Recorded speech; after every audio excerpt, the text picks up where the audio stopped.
At this time, Broward College would like to welcome the Senior Director of Student Engagement, Carlos Parra, to the stage. Hello, Seahawks. It's Chris Bosh Day at Broward College. Hello, Seahawks. Mr. CB1 himself is standing right over here to my left. And before he comes out, though, and it's actually not just Seahawks. I apologize. Where the FAU Owls at? Woo! Class of 07. So on behalf of Broward College, FAU, BCEx, the college's accelerator, we are so excited for today. We are so excited for this opportunity to engage with one of the most impactful athletes that's ever come through South Florida, an Olympic gold medalist, 2021 NBA Hall of Fame, two-time champion with your Miami Heat. So I'm going to go ahead and pass it off to Mr. Bosh in just a moment. We do have some surprises along the way that I can't wait to share with you. But really, I do want to thank all the folks who made today possible. This was not a standalone Broward College event. We are very happy to partner with FAU. We had Warren Shaw, Nori Carter, and Mr. Van Pelt here today who helped. I think we have students from as far as the Jupiter campus of FAU who made it all the way down here. So for the FAU students who made it from that far away, thank you. So we just had a little pre-event before this, and I shared this very respectfully. I have been associated with Broward College for over 20 years. I'm a student, to an alumni, to now here working. And now I can't think of a time where we've ever had a student event where we've been able to bring out someone of this notoriety for our community. So we are ecstatic. We're also ecstatic that we have folks from the community are here. I know the Boys and Girls Club of Broward County is here. Oh, is that my club, kids? Why are you guys all the way in the back? Oh my God, we have like other seats. All right, I know we have Hispanic Unity. We have MMI, our Male Minority Initiative. We have Handy. So we have our Get Real program. Urban League of Broward County too. Thank you, Imran, and BCEx, our co-sponsor for today's event. All right, enough of me. You didn't come to see me, but thank you for being here. I'm so excited that you guys are here. But now, it's that time. I have a favor, everybody, though. I have one little favor, everybody, though. Please stand up and welcome Mr. CB1, Chris Bosh, to stage.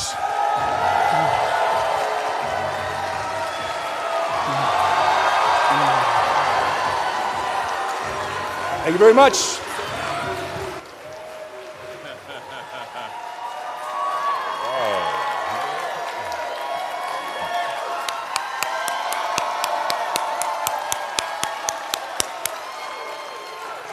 What is happening? Good afternoon. Please sit. Please. Thank you so much for that.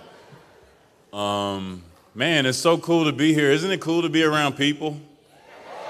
Oh my gosh. I have 5 kids, so we took the pandemic pretty seriously, and it's so good just to be run. This is my first time back in Miami since the pandemic started, so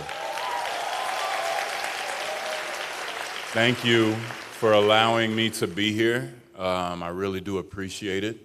Man, it's crazy. It's just so good to be in front of people, especially young people. I want to do a couple things. I want to hopefully tell you something that you might not know about me. Maybe we can learn about each other a little more today. And maybe we can learn a little something today. If anything, if you don't leave here with anything else, please, with this thought, and this is something that I aspire to do every day. This is a thought that I try to keep in my head every day, especially now. And it's dream big and don't let obstacles stop you. Okay, I'll say it again. Dream big and don't let obstacles stop you. And I'm not only talking to you, I'm talking to myself as well. Another thing, find your thing and you go for it. Now, I don't know what that thing is. Nobody can tell you what that thing is. You might have someone to suggest it, but deep down inside, you have to find that thing for yourself. And once you find that thing, you go for it. You set your goal and you go for it. And again, these are principles that I'm trying to live out in my life on a daily right now. So we're in this together, okay?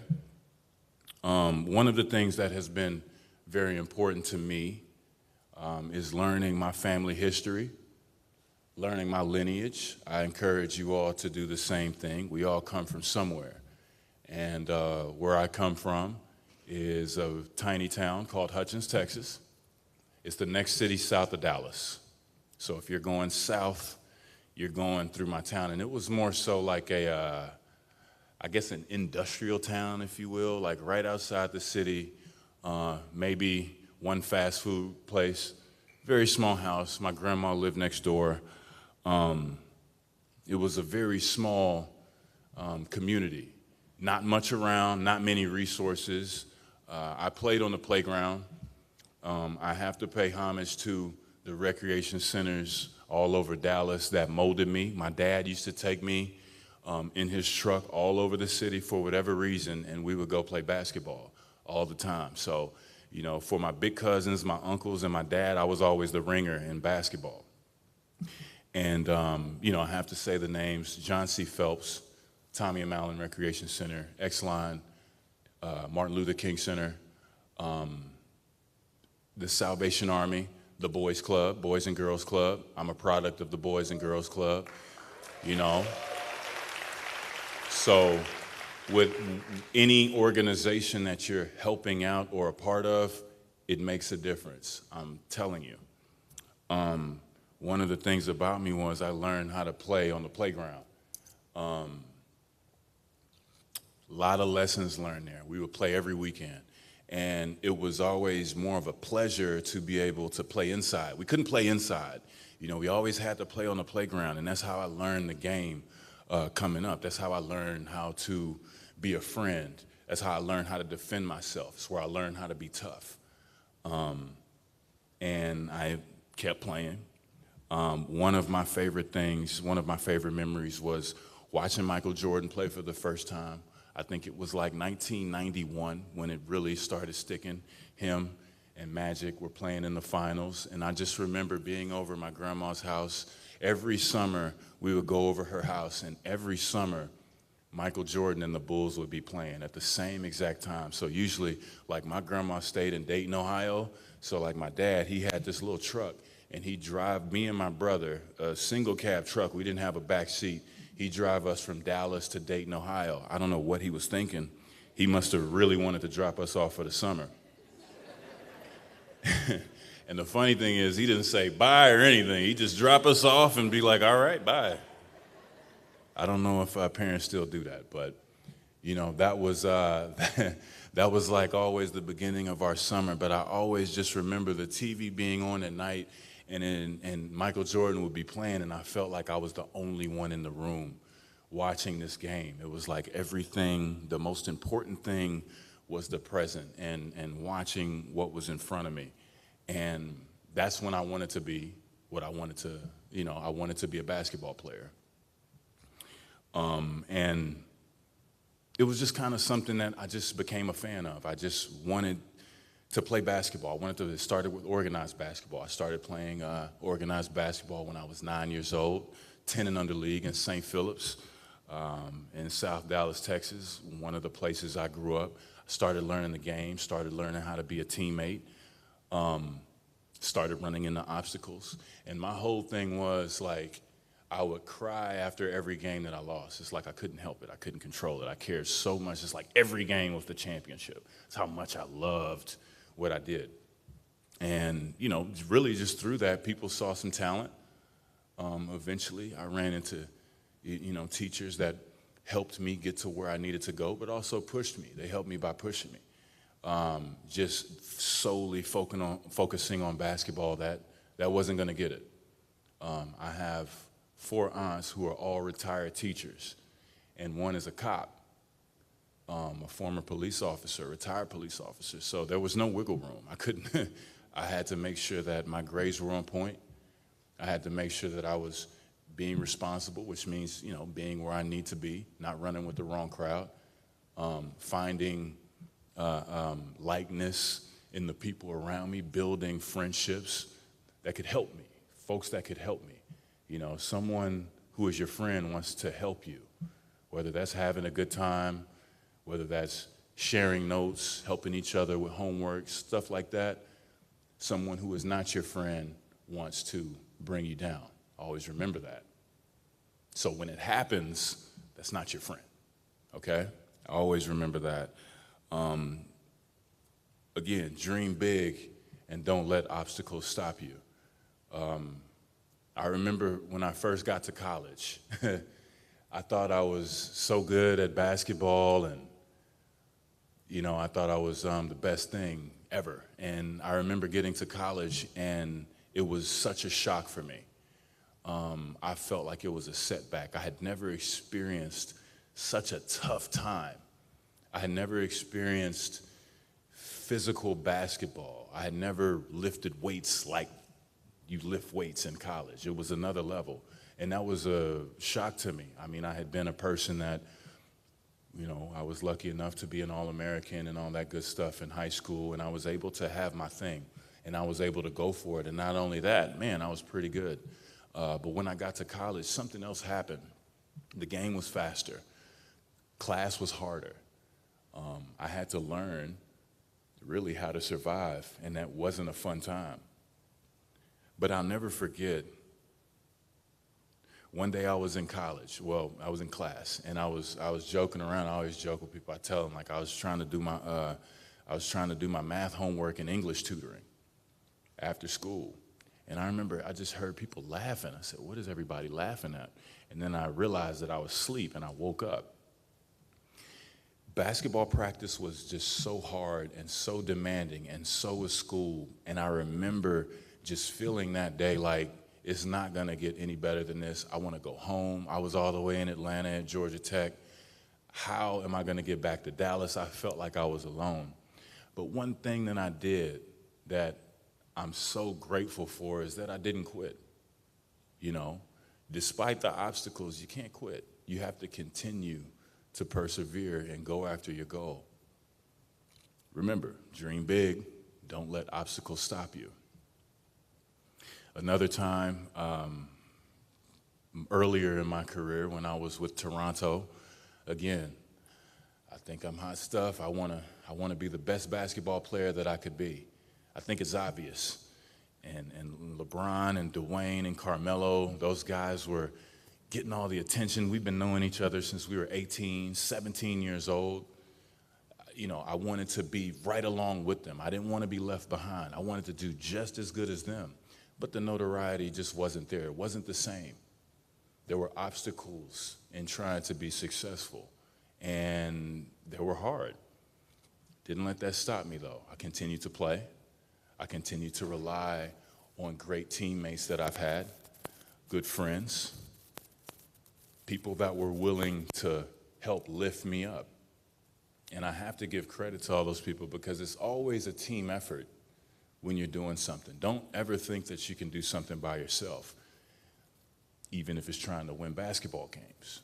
That was kind of my lesson for me.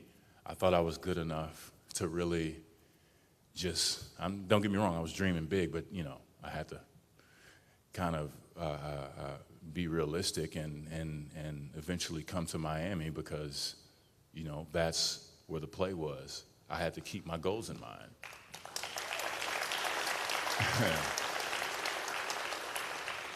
And I don't remember how many of you guys remember the parade? Everybody kind of jokes about it, the parade before the raid.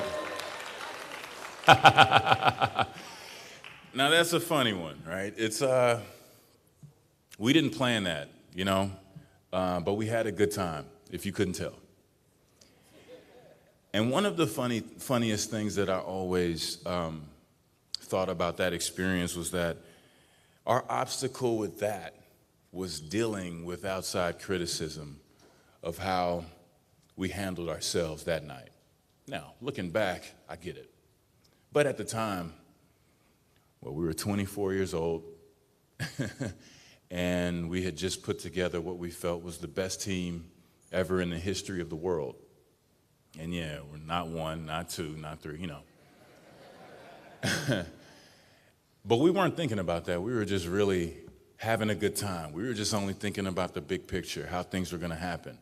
We didn't really think about the challenges that we were going to have to face coming up, coming together as a team, facing other battles against other great teams, coming together as opposed to falling apart.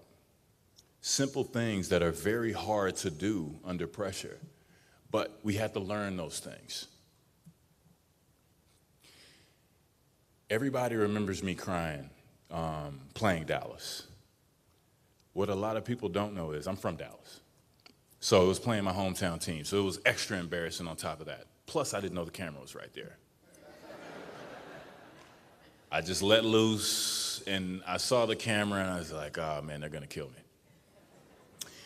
But, it was very hard going through that process because everything had been so hard that season. It had worked us up. I know it worked me up into such a vengeful state that I wanted to win to spite people. And that's not, I wanted to be successful just so I could shove it in everybody's face. And I think we all felt that as a team. I can't speak for everybody, but I know I couldn't wait to win this stupid championship just so I could just tell people just, ugh. And then we lost. They played better. You have to give them credit. And then on top of that, the whole thing, with me crying on top of so many other things. I'm sure whoever remembers. I mean, those were some tough days. So tough to where I didn't even know I could feel this way from playing basketball. And it wasn't about the game. It was these other obstacles that were coming our way, these other distractions that were keeping us from our main goal. And as opposed to wallowing, right? Letting that setback, letting that obstacle define us and what we did, we let it strengthen us. And the only way you do that is to come back. You have to get back on the horse, so to speak, if you fall off. And that was kind of the main message. But the difference was that we were going to be more spirited. We were going to play together. We were going to do all those things that people said we couldn't do. We put a vision together, and we had to be realistic as a team to come together. In my certain point of view, they told me, hey, you can't, LeBron and Dwayne, they're going to score most of the points.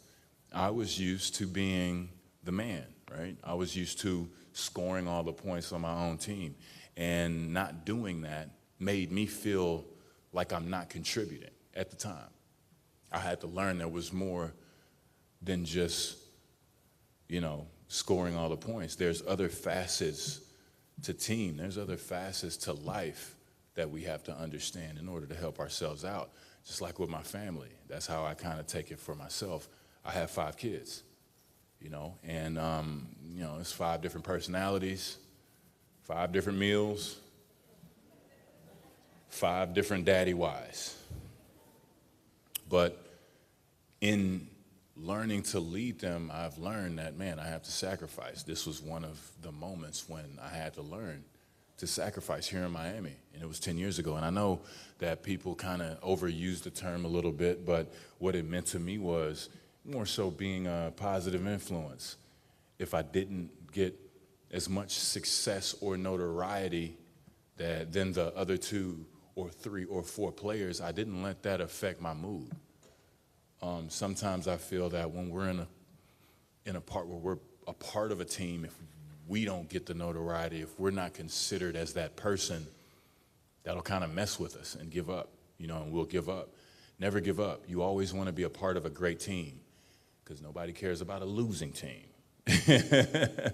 And when we lost to Dallas, all of these emotions were rushing through me, but I had to be real with myself. We had to be real with ourselves. We're not immune to setbacks. So we let that fuel us as opposed to keeping us back. And that didn't take away from all the hardships that were going to be coming in the future. Winning here in Miami was, of course, you guys are the best. It was the best place in the world at the time. Those 4 years were incredible. But actually getting to the mountaintop and being able to be successful, that was such a fulfilling experience for all of us, not because we won, it's because we accomplished something together. It's because we all came over our own hurdles together. We lifted each other up as opposed to not helping each other. And that was such a huge part. And really the rest was history, being able to win 2 championships here and take part in such a great experience. Dream big and don't let obstacles stop you. My last story is from pretty much when I lost the game.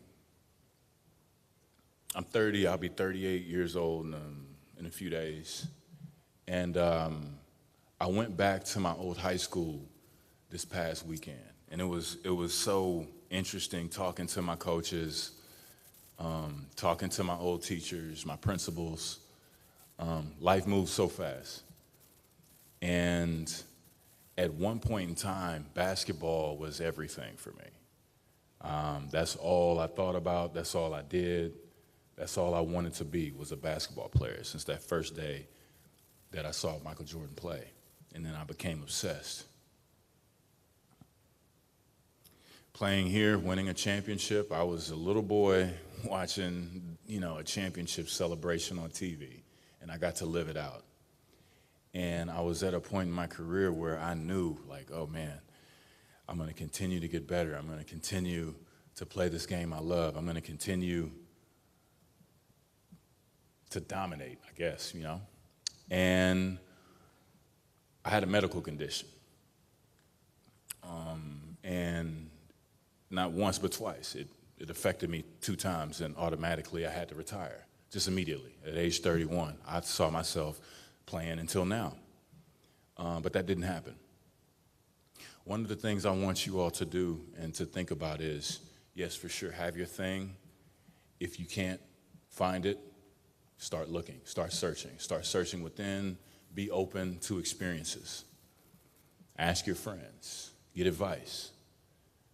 I found myself in a position where I wasn't involved with the game anymore, where I wasn't playing basketball anymore. And I defined myself, I recognized myself as a basketball player. You're so much more than what you do. And one of the first things that I struggled with was not playing, but finding that other thing. And I started empathizing with so many students who don't have a thing.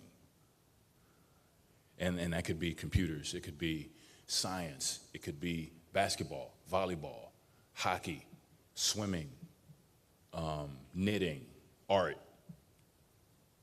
Find something that you want to do and go for it. I found myself in that same position, and it came so sudden.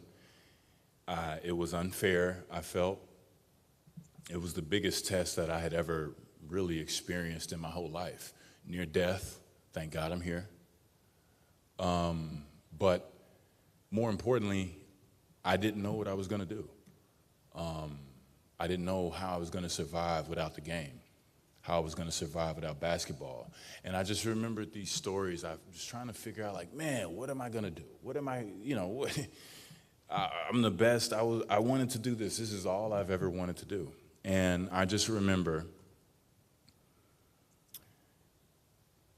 a story from back when I was kind of pretty much in high school. I used to pick up these little hobbies, I used to code. Nobody knew what coding was. I used to, just do things that spoke to me. I used to draw, read articles, watch movies, watch films, stuff like that. I had these other things on top of having jobs. I was just always doing something, always looking, always searching. And I needed those tools when it came back around. I want you to know that the challenge is never over. Always never get complacent, you know. Anytime that you're doing something, there will be setbacks. There will be challenges, but you have to continue to persevere through those challenges and keep working. For me, it was finding that other thing. And I'll be honest with you, I still don't know. I have other things that I want to do. I have dreams, of course. So should you. So should everybody in this room. But I just didn't know how to get there at the time. I didn't even know where to start. And one of the things that helped me was being, of course, a dad. You know, I was joking earlier, I was telling people, like, they asked me, what did I do after retirement? I said, man, I was in the carpool lane, like, every day, taking my son to school. Like, man, you know, no thank you, no, you know, no awards at the end. It's just every day. You do what you have to do. You pour yourself into the goal, because my goal is for my son, for my kids, to be the best person that they could be, to get access to the best education, to have the best father. You know, so I had to change my thought process. I had to be more of a team player. I had to realize that, man, I had it easy playing basketball in the NBA. That was the easy part. You know, you get an interview, everybody knows you did good, man, you go home. This is a little different. It begins with them and it ends with them. I'm a role player on my team. And that's just something that's just so special to me now. I started taking care of that, and then other things started falling into place. I had other interests. I always encourage you to have other interests, to always be open to doing other things, to picking up different skills, because you'll never know when you need them. I mean, hell, I wrote a book. I didn't think I'd be writing a book, you know, to be honest with you. But I wrote something to where I wanted to connect to people. I wanted those who are trying to aspire to do something great, they'd have a source material. You could just look at it up and read it and hear a real story of where I come from. And those challenges I had to get over, and what I did and what I used to get over them. And really now it's just about looking toward the future. Always think positive. I had a friend of mine, a gentleman friend of mine, he's a business owner. I know we have some CEOs out there. And yeah, some entrepreneurs, that's what I'm talking about. Aspiring entrepreneurs too. All right. So I'm having this conversation, and this person is a great person. And I'm like, man, you know, I was feeling so bad because I had just stopped playing. Like, I'm trying to find, I'm a mess. I don't know what to do. I'm looking for guidance. And I had this whole speech that I was going to tell this person to be able so they could understand me a little more, so they could help me. And so as we're having the conversation, I said, man, you know, what's the toughest thing that you've ever had to do? And he thought about it. He said, well, the toughest thing, I'll put it to you like this. Every day, we have an opportunity. It's really in our power to say, this affects me negatively or this affects me positively. And I'll tell you what I mean. I was a kid, and I was sick with cancer. And when you really, truly have a decision of if you're going to have hair or no hair that day, it really comes into focus. And when he said that, I was going to tell him my story about how I can't play basketball anymore. And I immediately just felt, oh man, I felt so small. He didn't even know. I felt so ashamed for just even complaining about where I was, about my challenges that I was facing. And I just say that to say, always know, don't think that the burden is too tough to carry. Don't think that your challenges are too much and nobody understands, because I guarantee you, someone out there is going through rougher times. That just means you just need to appreciate where you are and figure out where you need to go from there.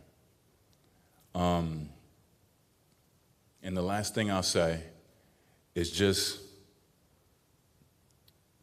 be active in your communities.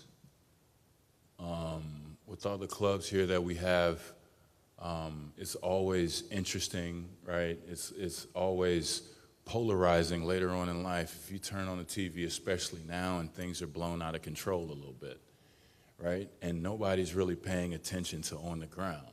Nobody's talking about the community. Nobody is talking about how you can affect a person to your left or your right, because that's more important than anything else. I would aspire you all to affect someone positively.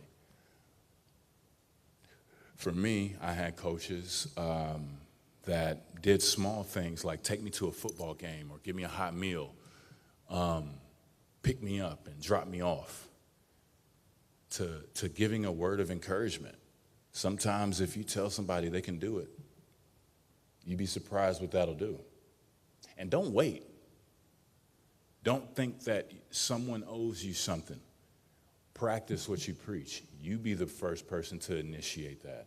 You be the first person to tell somebody thank you. You be the first person to tell someone they can do it. You be the first person to sign up for great programs like the Boys and Girls Club to give back, because those things are important. And again, I'm a product of that. Because if that one person or two people didn't help me with a hot meal or a pat on the back or helping me up off the ground when I fell or telling me it's okay if I cried because we lost the game, who knew, who knows where I'd be? So please help each other out, be a positive influence on someone in your life, educate yourself. And more importantly, you can do it. Don't let obstacles stop you, and don't be afraid to dream big. Thank you.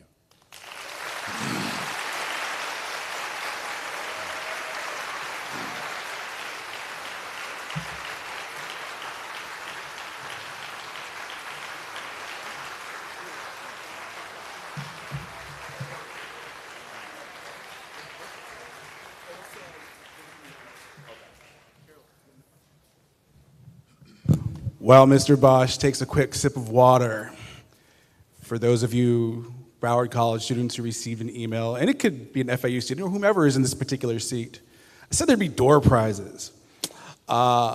If your seat, under it, has my business card, it says Carlos Parra, Senior Director of Student Engagement, you are going home with a book from Chris Bosh. And it's a big if you have a business card that has a little, don't mention it because I don't want other people to copy it. If there's a particular shape on the back of that business card, you just got an autographed NBA basketball from Chris Bosh. So, thank you.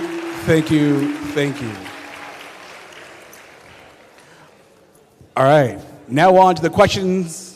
The Q&A portion. We allowed staff and students to submit questions in advance, and we're going to go through. I also have a few questions of my own. Let's get this party started. That was great. Thank you so much for being here in Davie, Florida. Thank you all. Thank you. Oh, please, come on. Yeah, that's right. Number one seed. Yeah, man. Oh, man, back in the day, huh? All right, here's our first question. And I would be remiss not to ask this question, especially where we are today. It's a room full of students. Can you please share with us, now, college, it's a journey. You were at Georgia Tech for one full year before you jumped into the NBA, first-round draft pick. Non-basketball, what was your favorite moment or memory as a college student? Non-basketball? Non-basketball. Man, something I can talk about? Yeah. Man, you know what? It was really just kind of looking back on it. It was being in a dorm, being with my teammates, having those experiences and stories in a dorm, because I was only 19 when I got drafted. And so I don't know what it is when you get drafted. You get a couple dollars, you get a lot of money, but everybody expects you to be a certain way when you get a lot of money. So now you have to live here, you got to do this. So essentially I lost the experience of having those, couple more years to live in a dorm and just have my peers right next to me and knocking on their door and going out in one car to go, have a party and scrap together, a couple bucks, to go out to eat and stuff like that. Those were really good times. And I realized at that time that money doesn't cure everything. I remember that next year they went to the Final Four. My team went to the Final Four the next year, and it tore me up because here I was living my dream, but I wanted nowhere else to be there. I was in Toronto, and people get mad when I talk about Toronto weather and stuff like that, but it's true. It was cold. Cold. Man, it's cold. And we lost. You know what I mean? And they're cutting down the nets and stuff like that. But just the experience, really, of having friends and teammates and just that solidarity of being on top of each other and being together. Thank you. So you mentioned your dad, you're an entrepreneur, you're a husband. What strategies do you use to balance it all? I have a joke, so this book was one of the things that I was able to accomplish, looking back on it, again, shortly after I was done playing, but we were joking, just saying, oh, wow, we're writing a book about getting over obstacles, and we had to get over obstacles writing this book. So, I kind of had to live out everything that I was writing. And that was it's a struggle too. I used to read all the time on the road and stuff, and I read these self-help books and stuff, and it always says, do what you love. And sometimes you're like, man, that's dumb. I'm not gonna do that. But it's opened me up to so many different avenues. I mean, I'm a music producer now. It's one of the things that I do. Thank you. Check him out on iTunes. Yeah, it wouldn't even be possible if I hadn't had an open mind, because to be honest with you, I felt crazy doing it. It's like, man, I'm 30 years old making beats. I don't know if I'm going to tell anybody about this one, but I've been able to meet some cool people, and it just continued to grow. Thank you. So this question's from a student, Joel Edmond, and I can tell you I remember this moment very vividly. Game 6 versus San Antonio Spurs. When everybody thought the game was over and started to leave, the arena staff started to get ready for the celebration. I turned off my TV. I was like, ah! Where did it come from within to overcome those odds and win that game? So many things. So I was to the point in playing basketball, I didn't want to play anymore. It was so intense, and the Spurs were so good, and I wasn't playing very well, and every game was just me trying to figure out. It's like every game I didn't know how to play basketball. And how am I going to affect this series, and what am I going to do to help out my team? A lot of people don't know, man, Tim Duncan was killing me. That first half, he killed me. It was like, you're watching your nightmare happen in front of you. I know what it means. I'm a basketball fan too. They're going to kill me tomorrow. You lost, and, you guys lost, you're the reason. I knew what we were up against, and he's a great player, and he was being great. They were trying to finish us out. And that sequence happened so fast. We were winning to losing so fast. And then, flashbacks started poking back in my mind of when we lost to Dallas, because when they start the infamous yellow rope, when they start bringing it out, I kind of, I started having a panic attack. A little light one, though. And we went back to the huddle, and we were just kind of shell-shocked for a minute. We had a lot of work to do. And then, this was like with a minute left. We were down by 5. So many things had to go right. And I remember after the series just really talking to Spo, because we were shell-shocked. Everybody was leaving. They're bringing the yellow ropes out. We're looking down. They just, you watch the other team. They're making every championship face they've got. So, I remember talking to Spo, and I asked him after the game, like, Coach, why, what made you just stay focused? And he said, man, sometimes you just have to take it down to one possession. You have to do one thing at a time, just like a task. So it's a sequence of events that have to lead to success. That was just the ultimate moment to exercise it. And I know for me, I was just kind of in my own mind. I'm pretty much preparing my vacation in my head, I'm like, damn, we're going to have to get out of here. Oh, I can't believe it. This is going to really affect me. And then I remember looking at my wife, and she wasn't looking at me. Because, when you're in those situations, you look to your family for sympathy. It's like, watch NBA playoffs this year. They'll be looking, and then you see them just.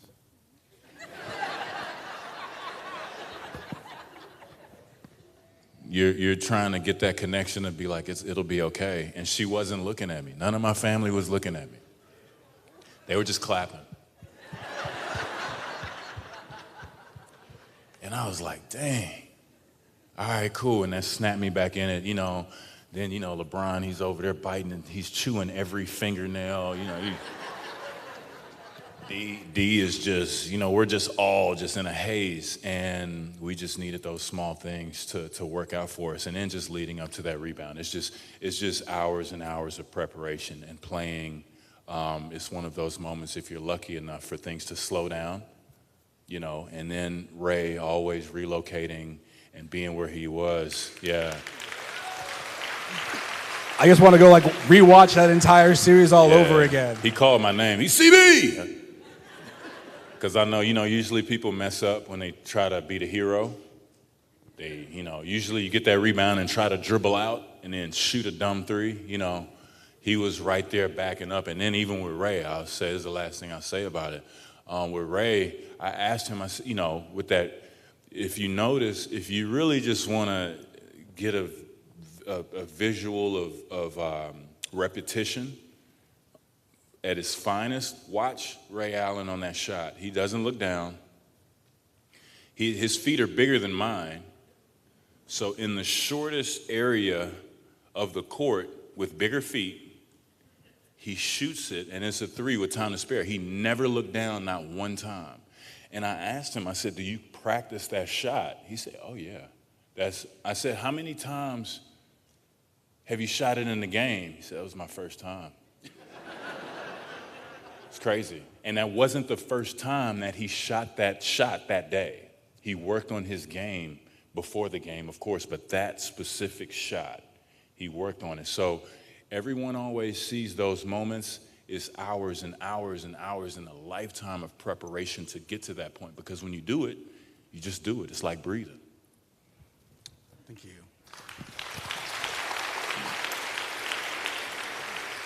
This next question is from one of our faculty members, Professor Michael Herbert. Like I said, hi. So, social media. Nice shoes, man. This faculty member has the best shoe game of any college anywhere around here. Oh my God. So social media has made it very possible. It's made the world smaller. And you're a very public figure. And when you don't play well, people took shots at you. You have a family, you have kids. It's very public when people take shots at you, and sometimes it's personal. So this applies to all of us at some point or another. How do you deflect that kind of negative criticism or just shots at you when it's kind of hard to avoid? You're pretty damn famous. Man, first of all, you guys are a great crowd. I love these ovations and stuff. That's right. So awesome. So awesome. You know what? I write about this in my book. I talk about criticism, and the line that I love the most is that I say in my book, criticism is a tax on success. Okay? If someone is criticizing you, that means you're doing something right. Now, don't get that confused with like constructive criticism, someone helping you to make you better, because we don't know it all, right? We still have to be better. We still need someone, a coach, a tutor to guide us to where we need to. But like useless noise on social media, I learned pretty quickly that, that isn't going to help me to where I need to go. And like, I always tell people too, if I was you, I wouldn't like it either.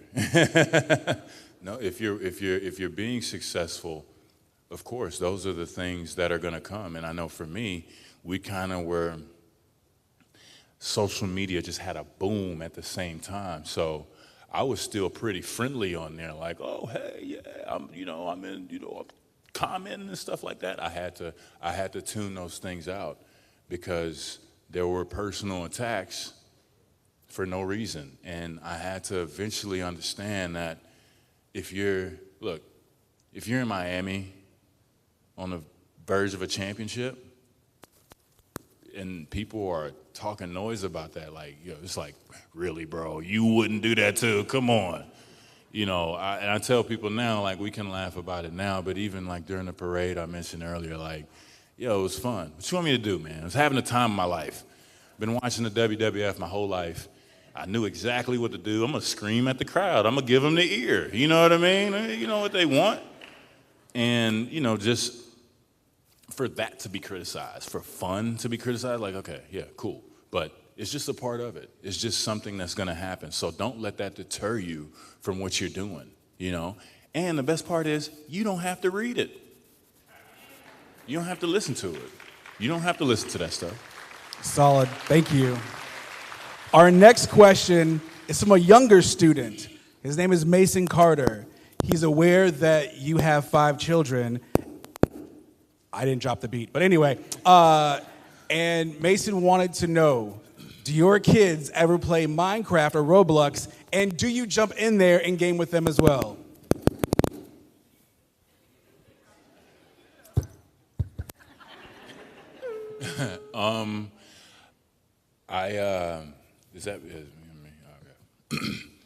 My kids play Minecraft. I had to ban Roblox, and this is nothing against Roblox. They just, it was too much for young minds. I'm like that. My dad, I'm a dad now. It's like, man, it's crazy. I remember I was talking to my kids, like, turn the game off. And I'm like, golly, I sound like my dad. Oh, I'm that guy now. But yes, we play a lot of Minecraft. I don't play because they'll run circles around me. They'll, like my daughter, I'm pretty sure she's trying to be an interior designer. She's 8, which she hasn't told me that, but she'll just decorate a whole house and like build a whole house in 5 minutes, like, and doing all these things. I'm like, I can't do that. It's just they put it in creative mode and they just go, and she'll send me and have a roller coaster and a horse stable and llamas, and my sons are going and fighting battles and all that stuff, and I more so watch them play. So that's like, if I'm allowing them to play the iPad or video game or stuff like that, their thing is like, hey, watch me play. So I'm just a spectator. I retired from video games a few years back. Nice. So we have a few more minutes, and I'm going to go ahead and get as many questions in as possible. There were so many magical moments when the Big 3 were together, and then even after the Big 3, and you remained in Miami. And I'm sure this is a hard question. What was your single favorite memory of being with the Miami Heat? One, above all, being with the Miami Heat. Overall, back-to-back championships. Winning the championship. First or second one? The second one. The first one, we were, I don't want to say easy, but nothing was stopping us. You know, nothing was stopping us that year. We were fresh off a heartbreak. I would have ran through a wall. Like, you know, my grandma could have been on the other team. And it's like, yo, sorry, grandma. You know what it is. You catching this boat to the... God, it's your grandmother. I know. Yeah, she wearing another jersey, though. And I would say, yeah, the second championship, it was so emotional going through that whole experience because I was a Tim Duncan fan growing up. Like, he was one of my idols and, you know, to me, the greatest power forward to ever play the game. And, you know, just getting over that hump. And I'm not going to lie, it was so many times where we thought, like, man, you never want to accept that you're going to lose, but there's a few times where it's close.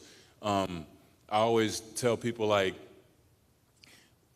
numbers really don't matter. And what I mean by that is, like, we lost game 1, game 3, and game 5 in that series. Have you ever, like, watched, again, the playoffs are coming up. You ever watched it and they say, oh, okay, like, oh, they have a 32% chance of winning now. Oh, the winner of game 3 wins 62% of the time. We lost all the games where they bring up those stats. You know, so, and then there's something like, you know, winner of game 5 wins 95% of the time or something crazy. I learned then not to think about the numbers. Don't worry about those things, you know, fall more into your teammates. Just be who you are, and those things will come out.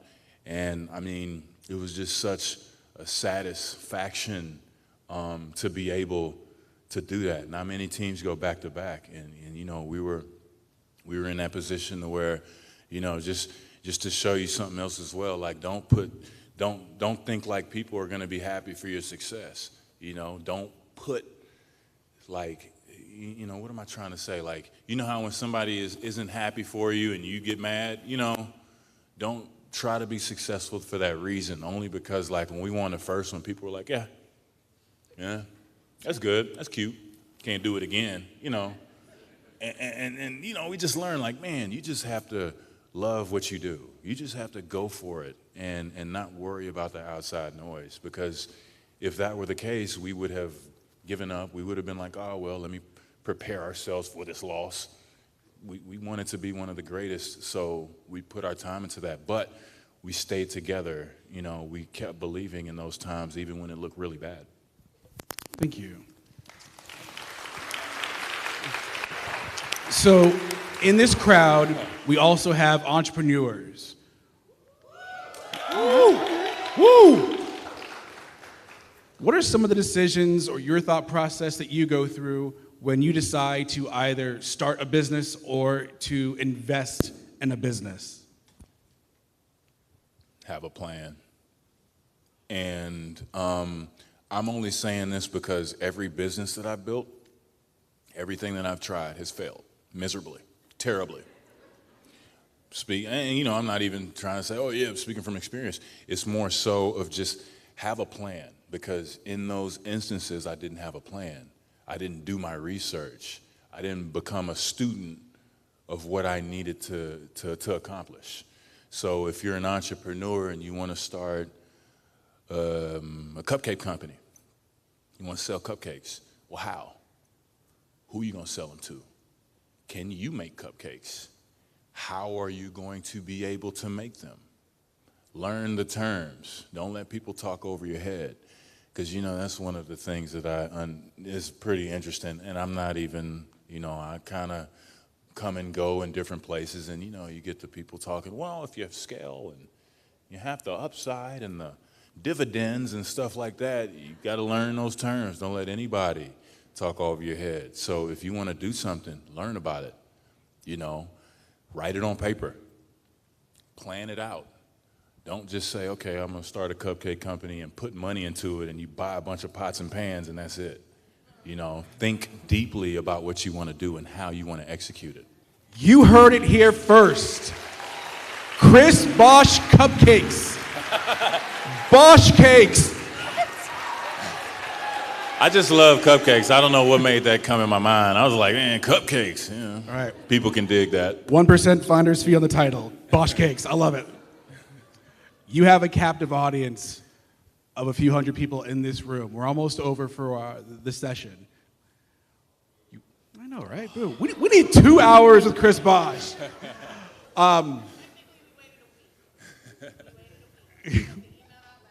Okay, so, question. What parting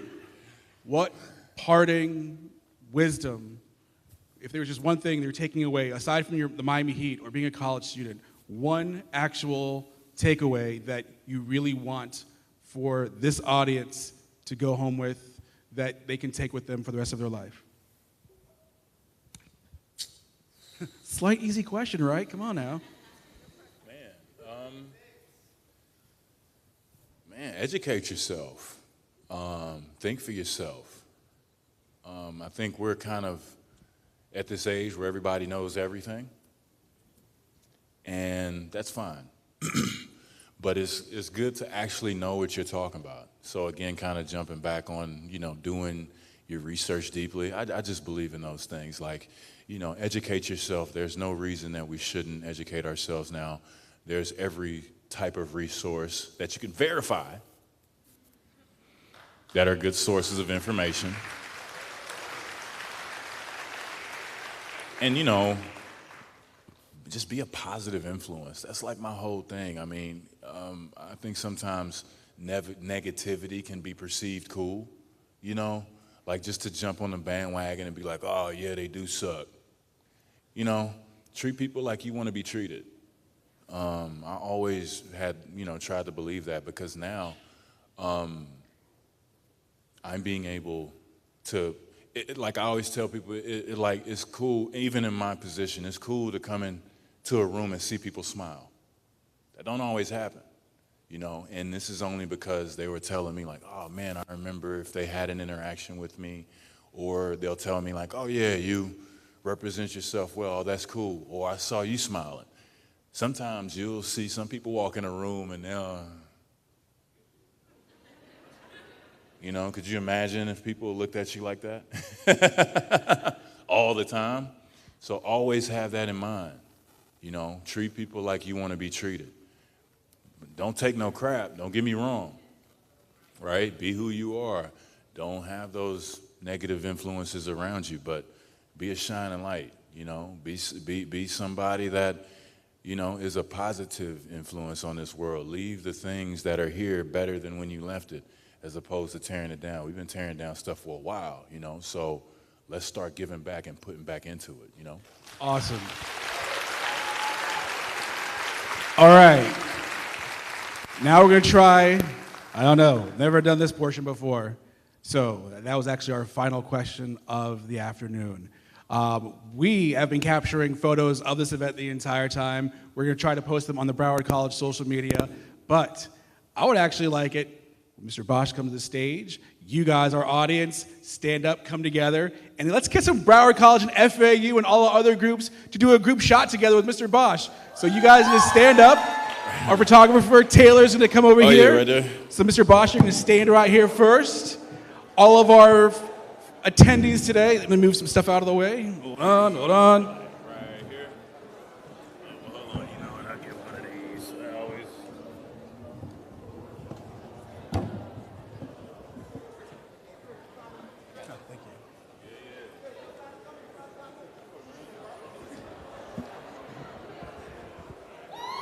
FAU, Broward College. All right, we got to do a few more. All right, if you can get in. We'll do a few more. All right, everybody. CB was number one. So on the count of three, everybody, hold on, everybody throw your number one up right over here. Mr. Bosh, come over to here. All right, let's get everybody, please throw up your number one. All right, 3, 2, 1. Emily, just do one quick photo with Mr. Bosh. Sir, hey. Thank you. Ladies and gentlemen, that has been an afternoon with Mr. Chris Bosh, CB1 from the Miami Heat.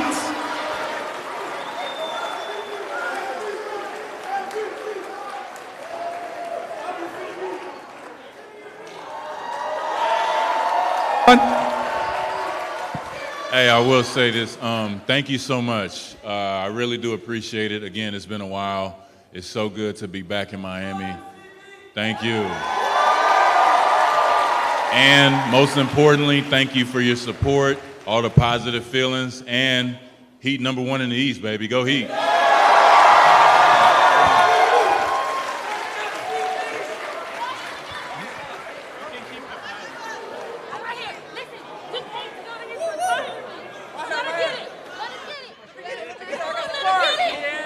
All right, real quick. If you had my business card under your chair, at the front entrance, there's a table in the lobby. You will get handed your book there. If there's a shape on the back of your card, email me. Play some music.